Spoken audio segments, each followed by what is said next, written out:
With Dunkirk, Nolan has finally hit the heights of Kubrick, proclaimed The Guardian, which caused me to raise an eyebrow in surprise because yes, Nolan can frame a shot and use music like a master, as well as juggle multiple character arcs, motives and timelines like no one else working in cinema today. But last I checked, he didn't spend 2 days and 127 takes getting the perfect take of a highly complicated scene in which someone gets up, walks across a room, opens a door, and then closes it again.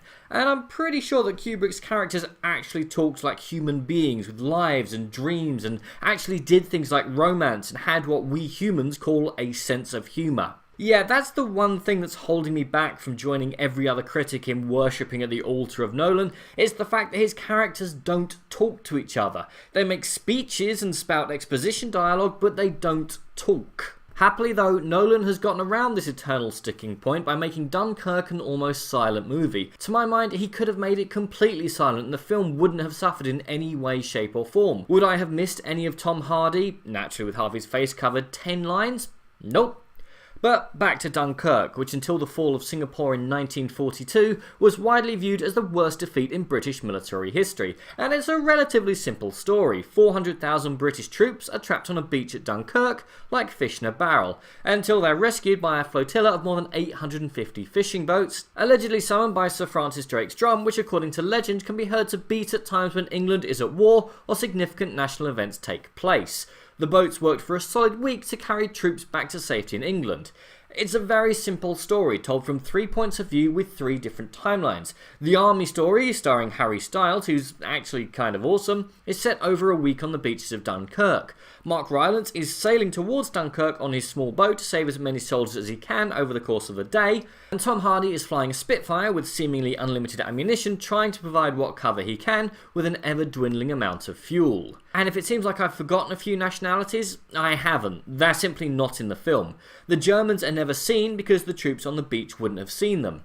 And, well, Le Monde critic Jacques Mandelbaum has accused the director of being witheringly impolite and indifferent toward the role the French played in the evacuation of Allied troops, writing, "No one can deny a director's right to focus his point of view on what he sees fit, as long as it does not deny the reality of which it claims to represent. Where in the film are the 120,000 French soldiers who were also evacuated from Dunkirk? Where are the 40,000 who sacrificed themselves to defend the city against a superior enemy in weaponry and numbers?" Finally, he asks, where is Dunkirk itself? Nolan having chosen to set the film almost entirely on the beaches and ocean. Even leaving that aside, this is a seriously tense film, with the soundtrack seemingly consisting of a clock ticking endlessly away, ratcheting up the attention as the ever unseen Germans strike and strike and strike again, all the while drawing ever closer.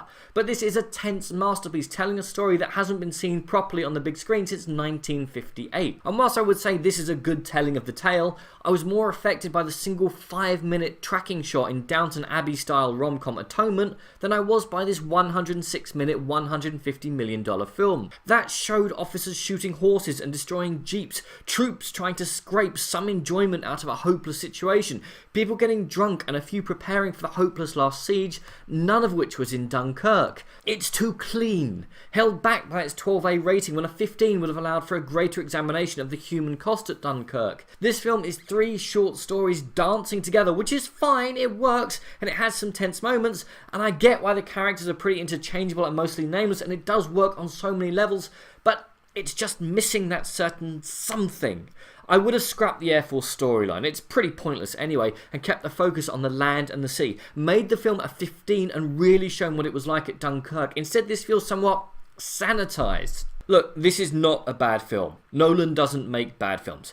Disappointing ones every now and then, The Dark Knight Rises, but never bad. And this is a good film that captures a lot of the tension and desperation of 400,000 men who were less than 30 miles away from safety but may as well be on the dark side of the moon. With stirring performances, Nolan's eternal dedication to practical effects and some amazing performances, Dunkirk is the best war film I've seen since Fury. But Kubrick levels of good? Not yet. I definitely think you should see it, but what did you guys think? And what is your favourite war film? Comment below, let me know. I'm Daniel, it's been a dunking. If you've enjoyed this video, please like, share and subscribe.